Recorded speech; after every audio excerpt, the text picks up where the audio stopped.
Hey everybody, and welcome to Salt, a little production put on by the Hadley family of the amazing Aspen, the beautiful Miranda, and the Brett, who apparently doesn't try to make family pictures cool. Here's Miranda. Go ahead. So today during lunch, No. a friend a friend of Aspen's texted her. Now this friend is off to college this year, and she's going to go several states away. It's actually going to take about 2 days for them to get there. They might be there by now. I don't know. But so they left yesterday and they were driving today too. Well, during lunch, they're taking the girl's car obviously up there. So the girl texted Aspen while Aspen was eating lunch, and she explained this current situation that she was in. Basically, her parents had just spent 10 minutes arguing about whether or not, about the GPS somehow or other, about the route on the GPS. And then, of all things, talk about just like this whole little thing that happened. But is it not as though that's kind of not annoying enough when you're on a trip, right? But then her younger brother gets a nosebleed. And so, fortunately for them, apparently they must have been relatively close to a gas station. So they stop at the gas station. That takes 20 minutes to get that taken care of. So then they get back in the car, and off they go. And now the parents are giving each other the silent treatment. I mean, it's so silent, even the kids are silent and not saying anything. So I thought, how can I use this as an illustration for today? And so it actually goes perfectly with what we were going to be talking about.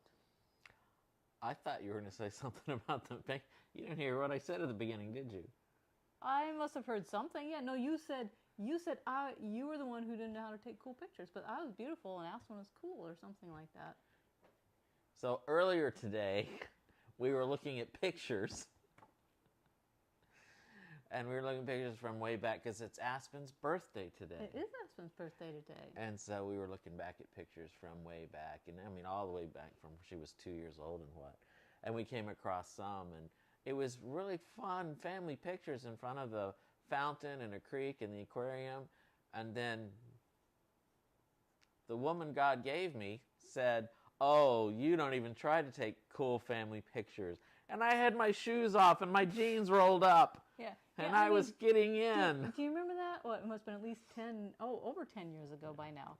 And it seemed like everybody on Facebook, they're fun little family pictures and, barefoot in the water and all this kind of stuff. And at the beach. Well, we weren't at the beach, but we were there with some water and some fountains or whatever, something like that, And so I tried to get Brett to participate in doing something fun. I did. No. I look like a hick with my feet.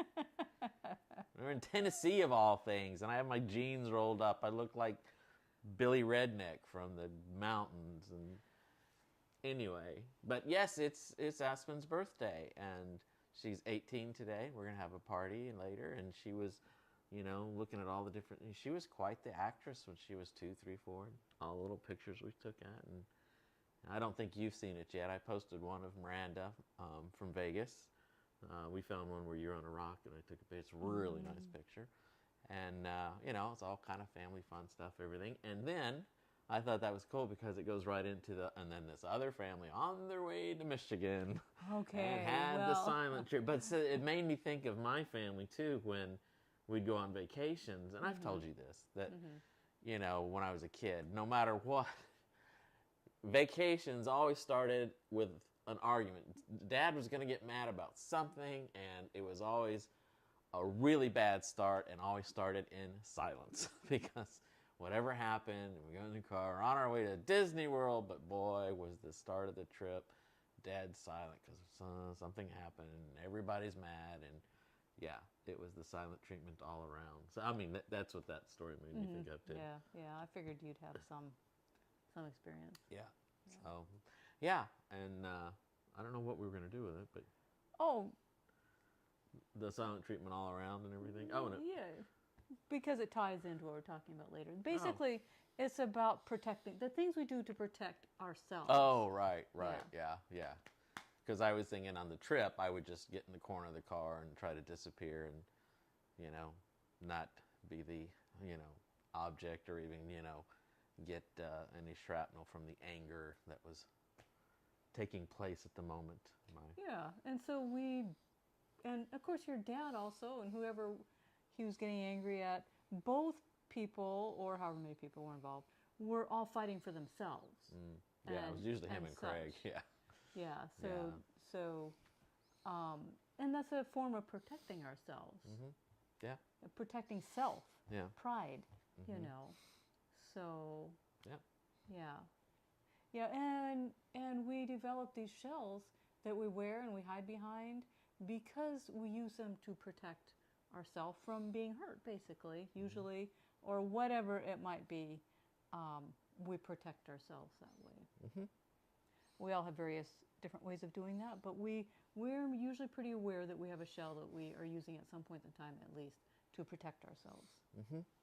Yes. Most everyone, because of our growing up experience or family experience, or just going through life, as children, we end up finding different ways to survive or exist. In really extreme cases are just abuse or neglect or whatever, we generally latch on to the first thing that either grants us relief or grants us protection or grants us, and then that becomes a habitual, practice over time, then an addiction and da-da-da. But it's all to protect ourselves physically, emotionally, spiritually. And it's this thing we build that can get thicker and thicker and thicker and harder to break through and stuff, because it's how we've come to, protect ourselves from life. Yeah, so in the last week or so here, I decided that I was going to start with the beginning of my devotional journals, and I was just going to read through them, to get various ideas and such. Besides that, it's interesting to read from the beginning and see how things just kind of develop along the way. So I started that probably about in 2013. Anyways, shortly after I had started, because I just started the first book. I think I meant to start a couple weeks ago. Anyways, I didn't get too far into it, and I'm sure you guys have, a lot of you guys would remember the story I told about the walnut not sprouting. And I had been out doing gardening work, and in a pile of leaves, there was this walnut that had cracked open and had sprouted up a tree that was probably about this tall already, and very tender looking still, but it looked strong in the meantime. So it was just an interesting experience. Well, the next day, during my morning devotional time, God said, you know what, I want you to get rid of your shell. And I remembered the walnut, of course, and I thought, good idea. I know it's a good idea to get rid of my shell, but I don't really like that, and I don't really want to. But, God had said to do it, so I'm sure I had good intentions, but I'm going to guess it went nowhere, because it was several years later, and I happened to be, I guess, perusing that journal, and I found that story again. And it's like God said again, he says, have you gotten rid of your shell? And I said, no, I have not, because I'd forgotten all about that. And by that time, I'd gone a little bit further in life, and I could see the true wisdom of getting rid of the shell. And so I did make somewhat, at least, of an effort to start living outside of that. And I'm sure really when I look back at it, that is probably like what I thought needed to be get rid of, what I thought needed to be done to get rid of it, was not exactly what God had in mind. But you know what? He knew that that was the place that I needed to start, because that was the only thing I knew how to get started at. So anyways, let me see, where am I at? Okay, so we talked about Peter walking on water a few days ago when we met on Wednesday. And Peter learned that he could not save himself. When he started to sink, that was it. I mean, it was either sink or ask Jesus to save him. And that's the only way he was going to get saved, was if Jesus helped him. So he said, save me, and Jesus pulled him right up, right? Okay, so any effort he would have made to either say move forward to Jesus or to move backward under his own power to go back to the boat, that would not have happened. He would not have been able to do it. He would have, any efforts he would have put forth and he not have would not have saved him and would have been entirely unsuccessful. So when we do anything that protects our pride, we're defending our pride, rather than allowing God to fight for us. And now, for the sake of illustration, since it was used in our illustrative story, when we give someone the silent treatment, for example, and we already kind of talked about that a little, it's a whole, like, how dare you treat me like that kind of thing. And it's definitely protecting our pride. And there are a myriad of ways that we use to protect pride in our lives. And basically, we are not here on this earth to protect ourselves like that. And God is not here to protect our selfish pride either.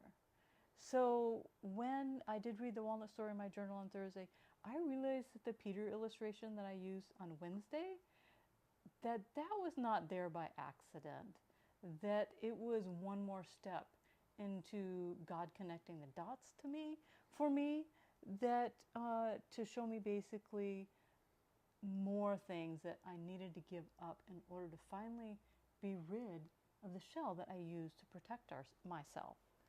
And so,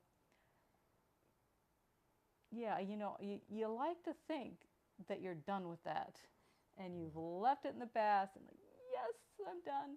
And then all of a sudden, God comes along and he points out that, there's still more that you need to give to me, and not participate in that anymore. And so I always find it amazing how God just shows up and does that. And it really makes you realize that he had that pre-planned since the beginning of time. And it really just changes your perspective on the relationship that you have with God. Yep. See how I've been silent?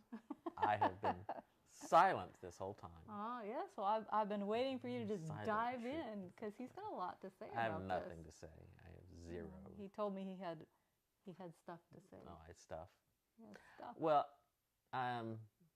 just because, when I read it before we do this, one time, but then when I hear Miranda saying it out loud, it takes on a different, tone to it. I get more out of it and stuff. So I was listening to, like, oh yeah. But it, the things that were running through my head were things like the life journey that, most of us take. We spend a lot of our lives, especially not our lives, building up these walls or these shells or protective things, and just everything, just not just our family, but also, in relationships. You can think back to, the first time you were, dating somebody or interested in somebody or asked somebody out or got asked out, and, they said no, or it wasn't the person you wanted to be asked out by, and relationships don't work out, and you're like, well, I'm not doing that again, and just there seems to be a lot of experiences in life where it lends itself for us to build these, protective walls, these protective shells. And, as you live longer and go through life, I hate when I say that because it sounds like we're so old, but I guess we are. We're not. We're not. You start, the work starts to reverse. It's now how to break down those walls and how to break down those protective barriers, and allowing, in our spiritual life, allowing God to get beyond or get through, and smash through those things. So there's, sometimes things behind those walls that need to be healed, some things that, need to be looked at again and dealt with if we've never dealt with them before. And a lot of that is not just, emotional growth, but it's all spiritual growth and spiritual healing. Yeah, and it's generally basically a lie that we believe. Mm-hmm. We've told ourselves that something is true, and this is why we are reacting to that. But most of the time, we just need to get rid of it, because it's not doing us any good at all. Yeah. One of the things I heard in recovery a lot was, if you want to become invulnerable, become completely vulnerable, because then you're completely open. And the closer you get to that target, the more you're attaining this thing of really humility, and that, one, I'm no better than anybody else in the world, but also two, I'm no worse than anybody else in the world either. And that we're all kind of equal and we're all kind of the same. We're all on the same playing field when it comes to God, that, you know, no one's above or below. And that gives you it's interesting how long in our lives we have to work to try and really reach that place of, you know, I can love and forgive you because I know how much I've been forgiven, you know, and being able to be open and vulnerable and not trying to protect ourselves from, you know, things that we need to be able to lay open, not just to God, but sometimes to other people too. And, you know, it's a long journey and it's a lot of work, can be a lot of work, you know, as you so aptly described, where you saw the walnut and thought, yes. And then years later, God says, really? You think so? Let's look at that again. Yes, it's really, especially when I realized that I really had done nothing. You know, we like to think that, wow, if God just spoke to us, you know, and told us to do this, that, or the other thing, that we would do that. And yet, you know, we go on in years like, God spoke to me. He said this. And we tell the story. God spoke to me. He said this. And years later, God comes back and says, remember when I did tell you that? Have you done anything with that yet? Yeah, you know, and it was like, oh, right. Yeah. Forgot the next step. Actually, yeah, I conveniently forgot all about it because I really didn't want to do anything with that. I didn't want to get rid of my shell. It had worked just fine for my entire life, and I didn't really want to part ways with that. It is when people learn coping mechanisms, especially in relationships, when they start to heal, they start to have to let go and not, you know, use those things as crutches anymore, and that can make or bring disruption to relationships, you know, in a lot of different ways. And it's discovering a new way of living and new way of relating to people. And it's not easy, but it always is better on the other side than staying where you're at. Yeah, and it's definitely a new way of relating with God. Because it takes you step by step into a relationship where you're always willing to give up whatever it is that He's asked you to give up at that moment. And you do it because you love Him, not because it's the law, basically. Yeah. It's just, we go through life sometimes and bring, you know, hardship on us just because a lot of the things we won't let go of or don't want to let go of. Or we don't do it because He's going to get mad at us. Right, yeah. So, anyway, so I thought that was a really good topic for talking about today. And when you were saying out loud, it just making me think of a lot of things. Not just in my life, you know, in my family and stuff, of times when I looked at it and like, yeah, those are things we need to let go of. Those are coping mechanisms that just aren't healthy and working anymore and shouldn't be used. So we all have those to identify in our life. So that's the challenge, is to, you know, take a look at your life and, you know, what things have we not let God reach into, break through, and get a hold of and help bring us out of.